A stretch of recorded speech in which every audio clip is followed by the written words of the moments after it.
सिर्फ पार्टी, सरकार या व्यक्ति के लिए, हमारे लिए महत्वपूर्ण नहीं है। केवल देश के आम आदमी को ऑनरेबल सुप्रीम कोर्ट का साफ संदेश है, साफ भरोसा है कि आप चिंता मत करो, अगर कोई तानाशाही चलाएगा, अगर कोई एजेंसियों का दुरुपयोग करेगा, तो देश का संविधान उसकी रक्षा के लिए है।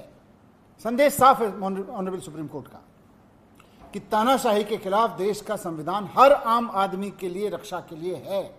और भारत में अगर किसी की चलेगी, ना तानाशाही की चलेगी, ना सीबीआई की चलेगी, ना ईडी की चलेगी, ना इनके तानाशाही कानूनों की चलेगी। भारत में अगर किसी की चलेगी तो देश के संविधान की चलेगी। ये ऑनरेबल सुप्रीम कोर्ट के फैसले से साफ संदेश है। दूसरी बात, ऑनरेबल सुप्रीम कोर्ट के संदेश से यह साफ है कि भारतीय जनता पार्टी सीबीआई को और ईडी को अपने तोता मैना की तरह इस्तेमाल करते हुए अरविंद केजरीवाल जी को अंदर रखने के लिए साजिशें रच रही थी। खुद ऑनरेबल सुप्रीम कोर्ट में यह कहा गया आज कि जिस तरह से सीबीआई ने सीएम साहब को अरेस्ट किया, उससे यह साफ हो जाता है कि सीबीआई जानबूझकर केजरीवाल जी को अंदर रखने की मंशा के तहत उनको गिरफ्तार कर रही थी। ये बात आज के ऑनरेबल सुप्रीम कोर्ट के फैसले में साफ हो रही है। केजरीवाल जी को जेल में रखने की मंशा के तहत सीबीआई केजरीवाल जी को अरेस्ट करती है। और ये मंशा किसकी है? केजरीवाल जी ने कुछ गलत तो किया नहीं। मंशा है भारतीय जनता पार्टी की। भारतीय जनता पार्टी की यह मंशा थी कि अरविंद केजरीवाल जी अंदर रहें जेल के। इसलिए जब ईडी से केजरीवाल जी बाहर आने लगे तो उस वक्त सीबीआई से उनको अरेस्ट कराया गया। बहुत सोची समझी साजिश के तहत सीबीआई ने किसी करप्शन में अरेस्ट नहीं किया, बीजेपी की मंशा से अरेस्ट किया है केजरीवाल जी को। यह बात हम कह रहे थे, आज ऑनरेबल सुप्रीम कोर्ट ने इसको सही ठहराया है कि सीबीआई ने बीजेपी की मंशा को पूरा करने के लिए केजरीवाल जी को उस वक्त अरेस्ट किया जब वो ईडी के केस से बाहर आने वाले थे। तो भारतीय जनता पार्टी को इस पर थोड़ा सा आत्मावलोकन करना चाहिए, शर्म महसूस करनी चाहिए इस बात के लिए कि इतना खुलेआम वो सीबीआई का दुरुपयोग कर रही थी। आज सुप्रीम कोर्ट में एक्सपोज हो गई है बुरी तरह से भारतीय जनता पार्टी। थोड़ा उनको माफी मांगनी चाहिए देश से, देश के संविधान से, बाबा साहब से माफी मांगनी चाहिए भारतीय जनता पार्टी को कि किस तरह से वो एजेंसियों का दुरुपयोग करके दिल्ली के एक चुने हुए मुख्यमंत्री को अंदर डालते हैं, एक कट्टर ईमानदार आदमी को अंदर डालते हैं, और फिर जब एक एजेंसी के झूठे मुकदमों से छूटने वाले होते हैं तो फिर दूसरी एजेंसी को लगा के उनको अरेस्ट करवा देते हैं।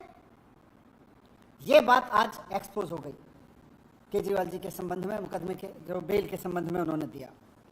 और तीसरी बात हम सब के लिए बहुत सुखद यही है, जो मैंने पहले भी कहा कि लोगों का अरविंद केजरीवाल जी के प्रति बहुत प्यार है। लोगों का प्यार, भगवान राम की, हनुमान जी की कृपा और देश के संविधान का कवच, ये तीनों अरविंद केजरीवाल जी के साथ हैं। और जब तक लोगों का प्यार अरविंद केजरीवाल जी के साथ है, जब तक भगवान राम की, हनुमान जी की कृपा अरविंद केजरीवाल जी के साथ है, जब तक देश के संविधान का रक्षा कवच अरविंद केजरीवाल जी के साथ में है, केजरीवाल जी जैसे कट्टर ईमानदार आदमी का कोई कुछ नहीं बिगाड़ सकता। ये बात आज साफ हो गई है। यही हमें रखना था इस पे संजय भाई।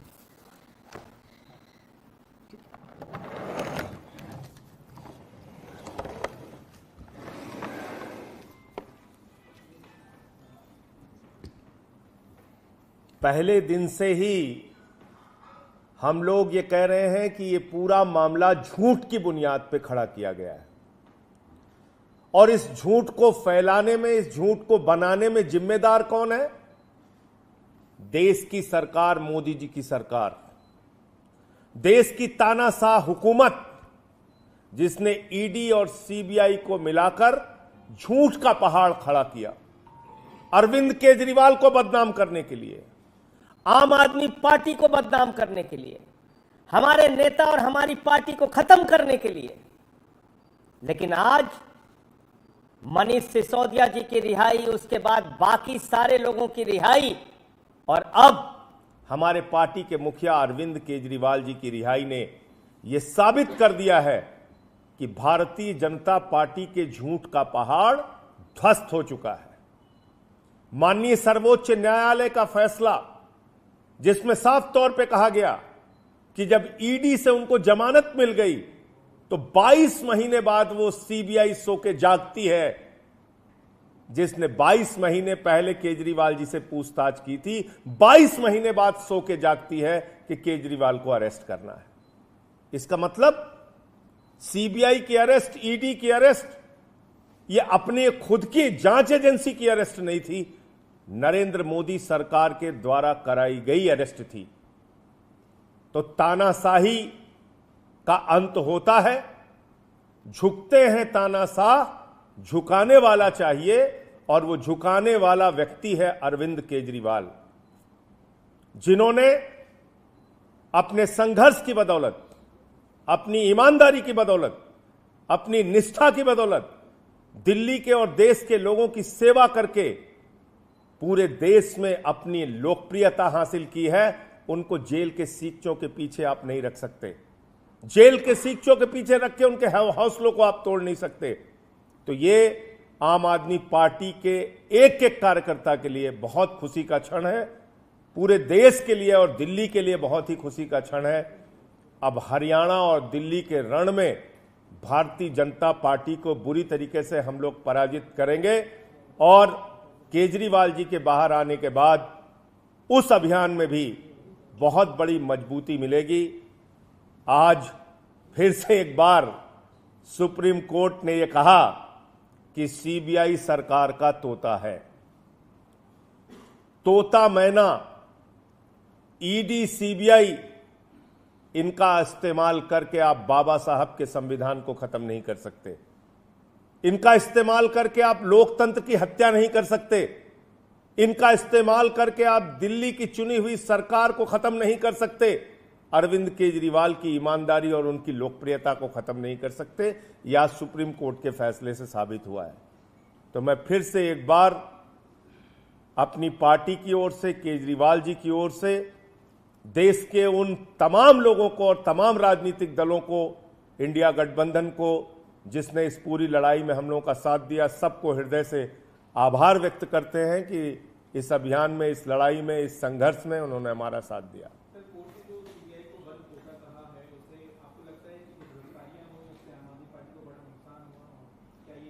नहीं, अभी तो जो आज कहा है वो तो भारतीय जनता पार्टी को अब शर्म आनी चाहिए और भारतीय जनता पार्टी को देश से माफी मांगनी चाहिए इस चीज के लिए। जिस तरह से उन्होंने सीबीआई को तोते की तरह से इस्तेमाल करते हुए विपक्ष के नेताओं को गिरफ्तार करने का, ईडी को तोता मैना की तरह इस्तेमाल करते हुए विपक्ष के नेताओं को गिरफ्तार कराया, ये अपने आप में बहुत शर्मनाक है। इसके लिए भारतीय जनता पार्टी को माफी मांगनी चाहिए देश से। देखिए, देखिए भारतीय जनता पार्टी का ये बयान अपने आप में बताता है कि बीजेपी केजरीवाल जी के बाहर आने की खबर से ही कितना घबरा गई है। अब केजरीवाल जी बाहर आ रहे हैं, बीजेपी को ये दिख गया है, बीजेपी बाहर आने की खबर से घबरा गई है, इसलिए इस तरह के बयान दे रही है। बीजेपी वालों को भी पता है कि इस तरह की कंडीशंस आगे कोर्ट में